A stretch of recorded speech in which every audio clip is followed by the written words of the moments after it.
Bonjour, bonsoir tout le monde, comment nous y? Non pas c'est Nathanael. Hello, good evening, good morning everyone. How are you? My name is Nathaniel. Jodi a nou ta reme komanse yon nouvo seri kote ke nou ap apren anglais ansam pendant que nou ap revize kek artik en anglais. Today we'd like to start a new series where we're going to be learning English together as we review certain articles together. Donc, article sa yo kapab article de nouvel, li kapab aussi lot article que nou jwen intéressant. These articles could be news articles or other articles that we find interesting. Donc, sa nou pense fè, se pou nou, pendant que nou ap revize article sa yo, pou nou tire la dan yo des éléments de langage comme vocabulaire ou des expressions en anglais pou nou kapab apren anglais pi vite. So what we have in mind to do is, as we're reviewing these articles, we'll be pulling out some language elements like vocabulary words or English expressions. That way we can learn English faster. Ko pale anglais, ko pale Kreyol, ou kapab jwen nou bagay nan seri sa. Whether you speak English or you speak Creole, you'll be able to get something out of this series because we'll be doing it in both Haitian Creole and English. C'est parce que nous avons fait dans deux langues, ni en anglais, ni en créole. Jeudi, l'article que nous avons révisé a été publié sur BBC et 5 jours de cela. The article that we'd like to review today was published on BBC 5 days ago. So we'll read the article in English and then I'll translate it to Haitian Creole as I go along. And then we'll pull out the language elements. Donc, map li article la en anglais, et puis pendant que nap li, map traduit en créole tout, et puis après, nous pour aller ouais quelques éléments de langage pour nous capables apprendre de eux-mêmes. Here's what the article says. Mais ça, article a dit. 3 shot dead as gunmen attack Haiti hospital. 3 moun mouri pa bal le neg aksam atake yon l'hôpital Haiti.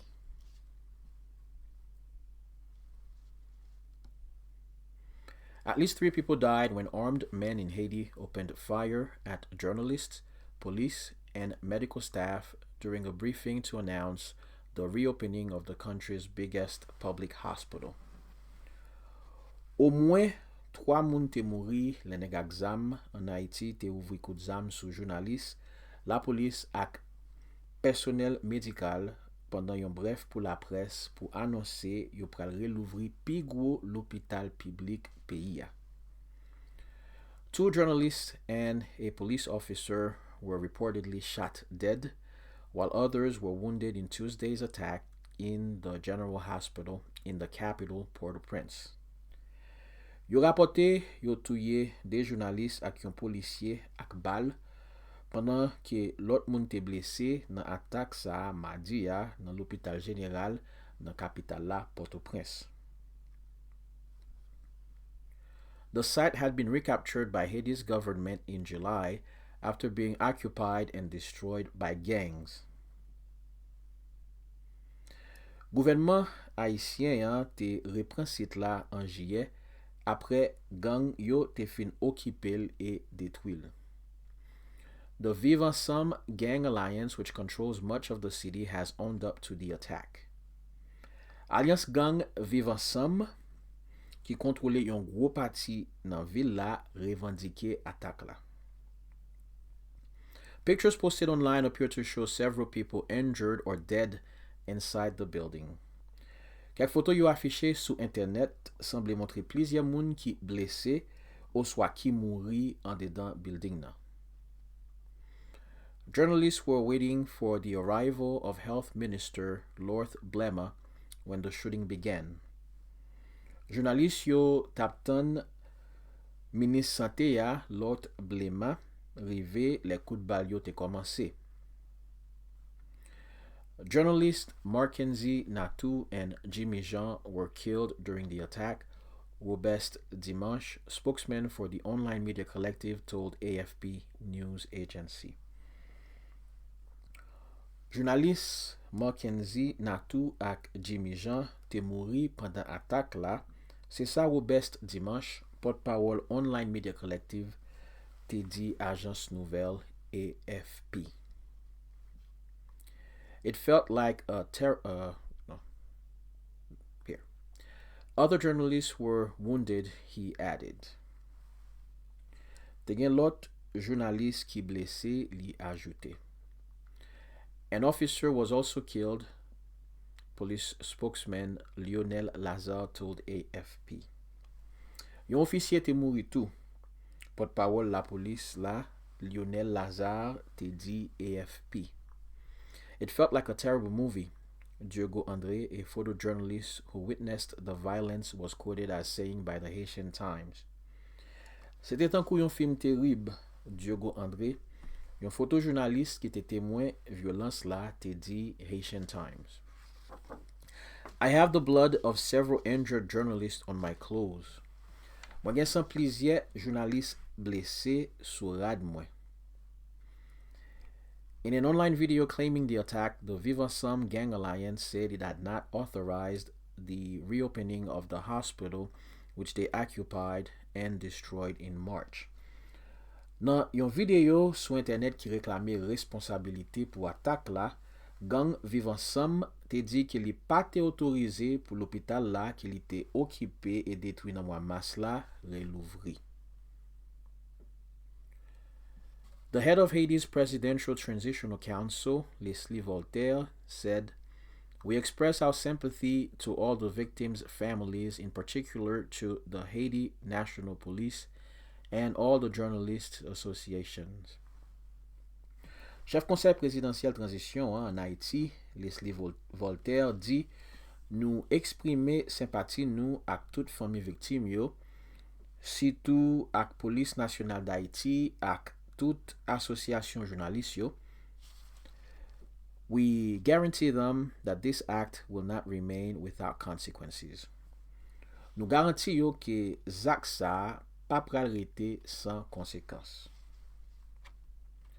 People in Haiti continue to suffer with unbearable levels of gang violence despite the installation of a new transition government in April and the deployment of an international force led by Kenyan police officers 6 months ago.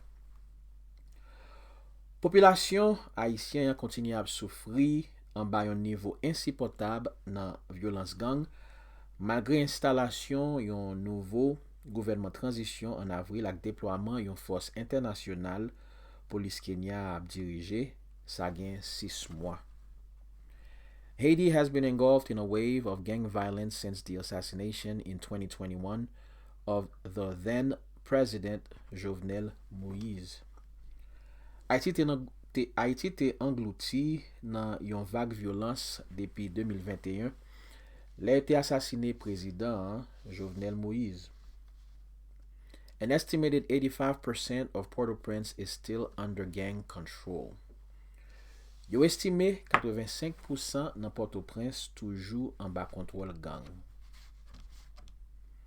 The UN says that as many as 5,000 people have been killed in violence in Haiti this year alone, and the country is now on the verge of collapse. Nations Unies fait konnen jiska 5,000 moun te mouri nan violence en Haïti année sa seulement. Et kounye ya, pays a prêt pour l'effondrer net. So that is the article. And now we're going to go into the language elements. Ça, c'est article là.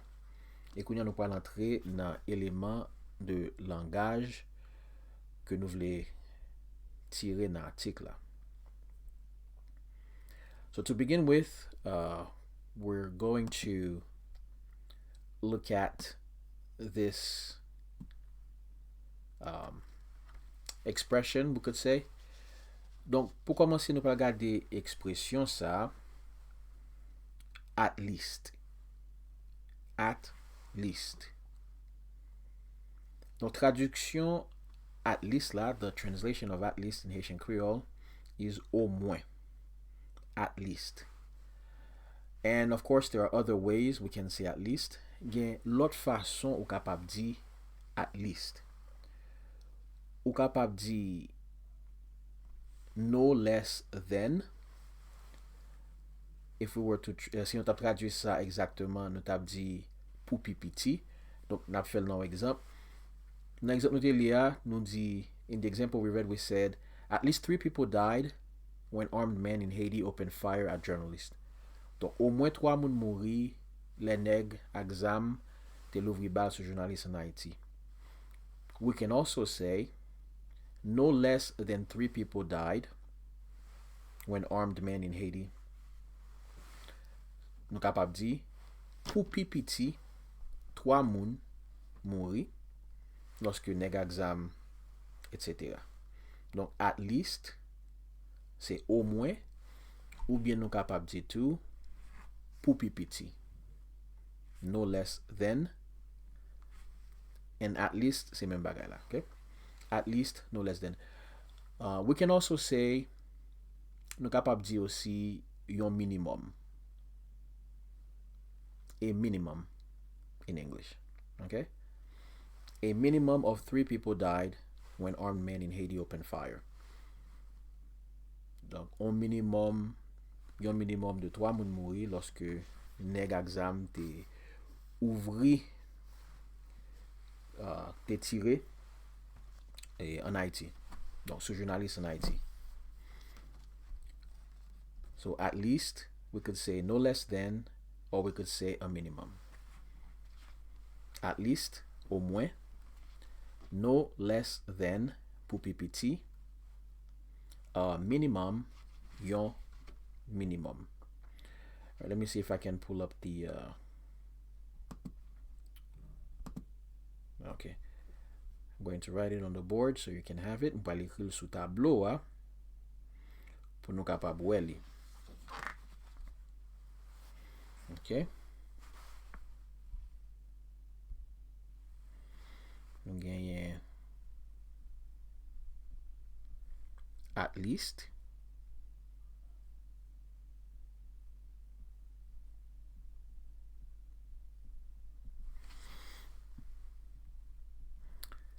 Ki c'est au moins.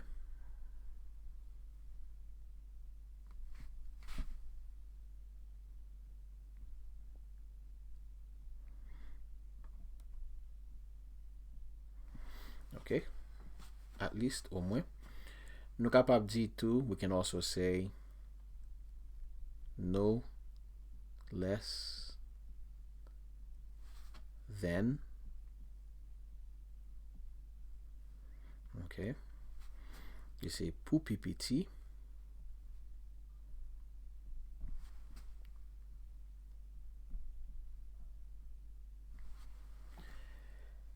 We can also say, nou kapab di tou, a minimum.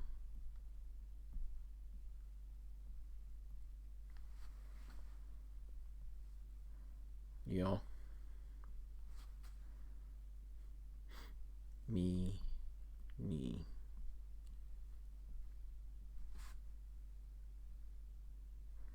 that's an accent there. Your minimum.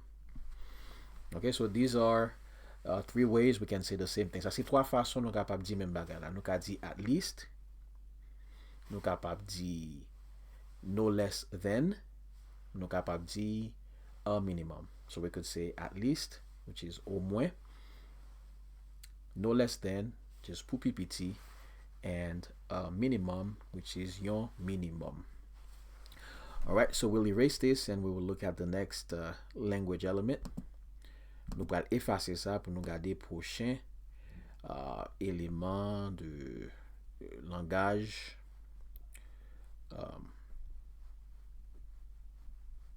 nan artik sa. D'accord.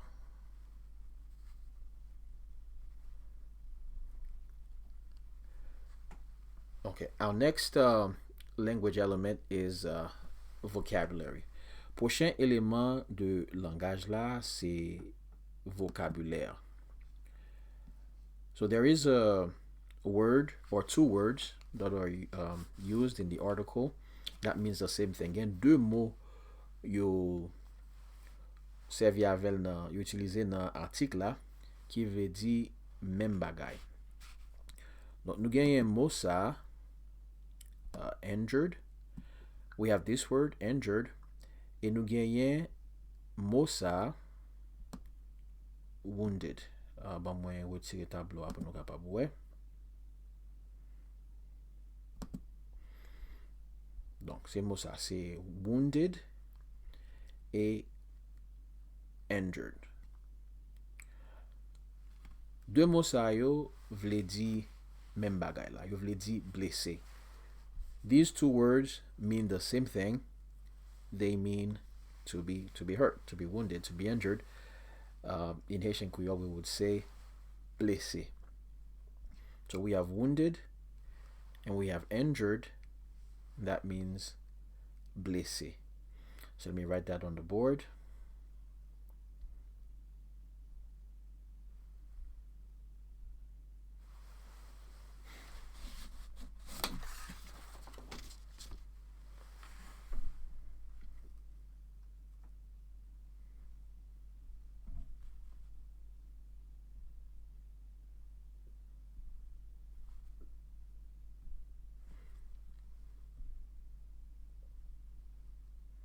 Wounded,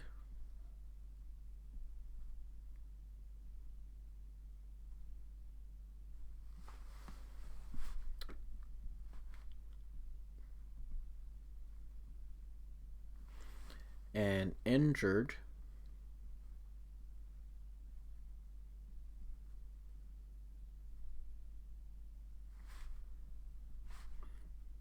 Both mean blessé.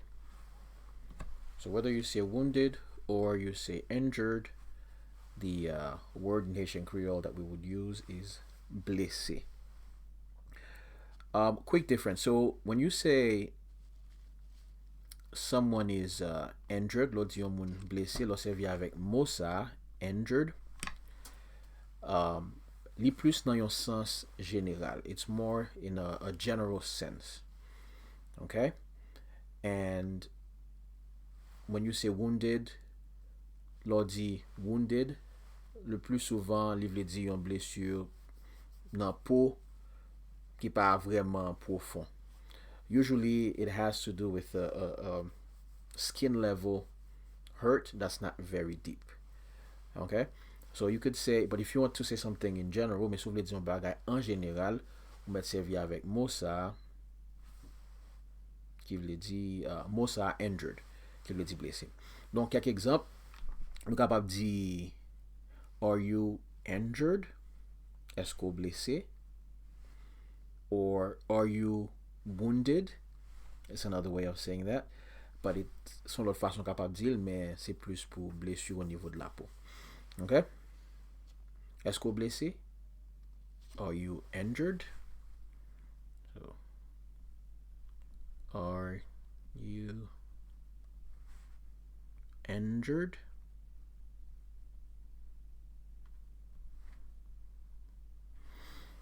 For example, an accident. Par exemple, dans le cas d'accident, they can ask you this question. You can pose la question ça. Are you injured? Est-ce que blessé? Okay?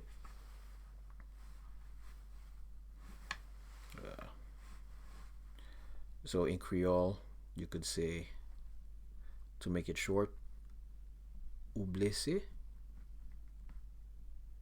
Okay. Ou blessé? You injured? Are you injured? Okay, another way we could say it in Creole too, we could say ou frappé. That's really, are you hit? Did you get hit? Ou frappé. Okay, but ou blessé. So wounded and injured are similar words. Okay, both mean blessé. Okay, let's see our next language element. Let's erase that.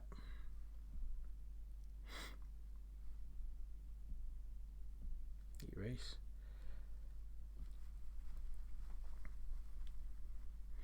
Okay, the next language element that we would like to look at, um, that is an expression in English. C'est une expression liée en anglais. And we will see if there's an equivalent in Haitian Creole. Et nous parlons si gagne une expression peut-être qui pareil en créole. Ok, dernier élément de langage que nous voulons garder. The last language element we want to look at is this. On the verge of. On the verge of. That's the last language element we want to look at. If it were in French, we would say sur le point de. Si c'était en français, nous t'ai dit sur le point de. On the verge of. But in Creole, I think we could use the word sans lait. And I'll use some examples. Moi, quand nous sommes capables d'utiliser mot ça en créole sans lait, et je vais donner quelques exemples. Donc, on the verge of,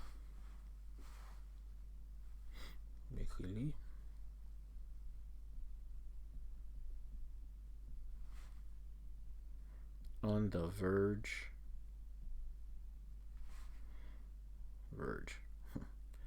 of. Okay, c'est un bagay qui presque arrivé. It's something that is about to happen. Okay? Un bagay qui presque arrivé. En créole, nous qu'on dit parfois sans lait. In Creole, sometimes we say sans lait. Donc, quelques exemples, some examples for on the verge of. Nous capable dire, we can say, I'm on the verge of tears. Okay? I'm on the verge of tears. What do you think it means in Creole? Qu'est-ce que vous pensez ça veut dire? Comment tu dit ça en créole? I'm on the verge of tears. Mot ça, tears, il veut dire de l'eau nager. Ok, crier. En créole, nous sommes capables de dire m'sans les crier. Hein? That's one way of saying it. Nous allons dire comme ça. M'sans les crier. Okay? I'm on the verge of tears. Une autre phrase qui côté nous capable de servir avec expression ça, nous avons dit the animals are on the verge of disappearing. On the verge of. Okay? Les animaux yo sans les disparaître. Look, so the way then of interpreting or translating or using this expression, donc une façon pour servir avec expression ça en créole ou t'as dit sans lait. In English you can say on the verge of. Okay, just before we finish, juste avant que nous finis, gagne une différence que nous avons fait, une précision plutôt. N'a retourné sur premier côté. N'a retourné sur premier mot, premier élément de langage que nous t'ai parlé de lire. Donc, nous t'ai dit que at least. Ok. Nous t'ai dit que at least signifie au moins. Et c'est juste. And that's right. Now, I want to make a difference now, or show a difference between two words that are similar. Je vais montrer une différence entre deux mots qui semblaient. Nous gagnons liste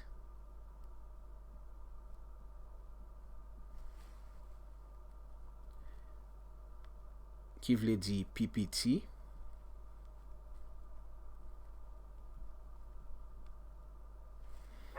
Et puis nous gagnons last qui vle di dernier.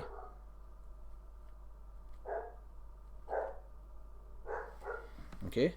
Donc, remarquez la différence là. Notice the difference. Least et puis last. OK?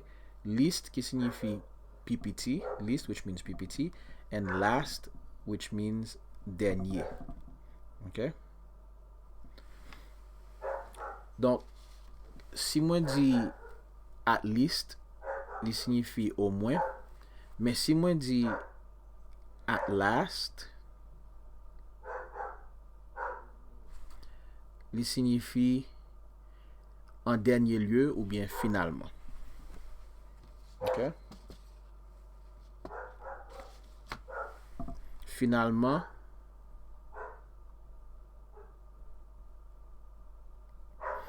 ou bien on capable de dire enfin.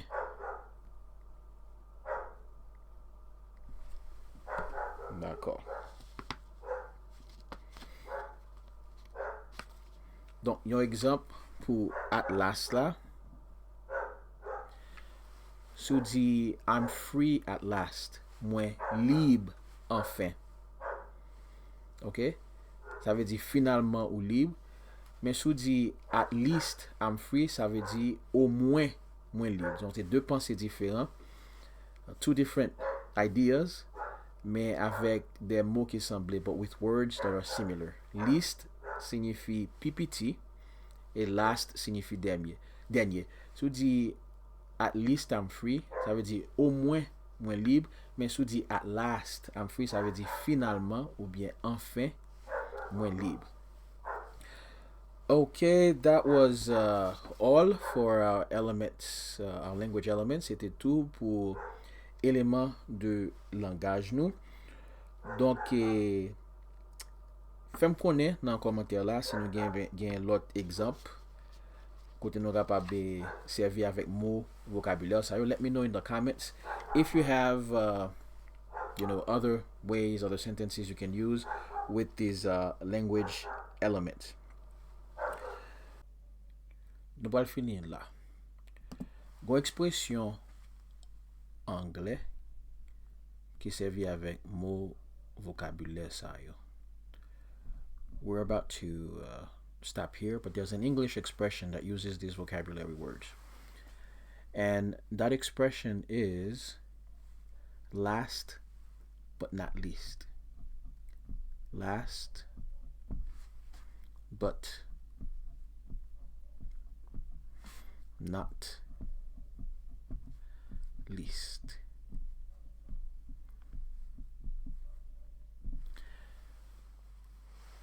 Last but not least.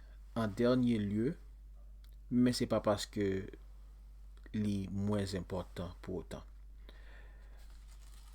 Ou servi avec expression ça, c'est l'orgon liste de bagay wap di, et men gon bagay ou di en dernier lieu, mais pour préciser que ça dit en dernier lieu a pas gen moins importance, ou di last but not least. Right? You have a list of things that you're saying, and then the last thing you say, just to emphasize that it doesn't mean it's less important. You use that expression last but not least. So, here's what I'm going to ask you to do. Donc, mais ça m'a demandé nous faire. M'bal ba nou liste. Abonner, commenter, partager. Okay? Here's my list. Subscribe, comment, share, and last but not least, leave a like. You see what I did there? What's Villa? It's a list, and then I say, last but not least, like. All right, thank you for watching. Now Peter. Thank you for watching this video. Merci d'escouter gade video ça. Pas oublier, liker, abonner, commenter, partager. Au moins on ka fait ça. Don't forget to like, subscribe, comment, and share. That's the least you can do. Thank you.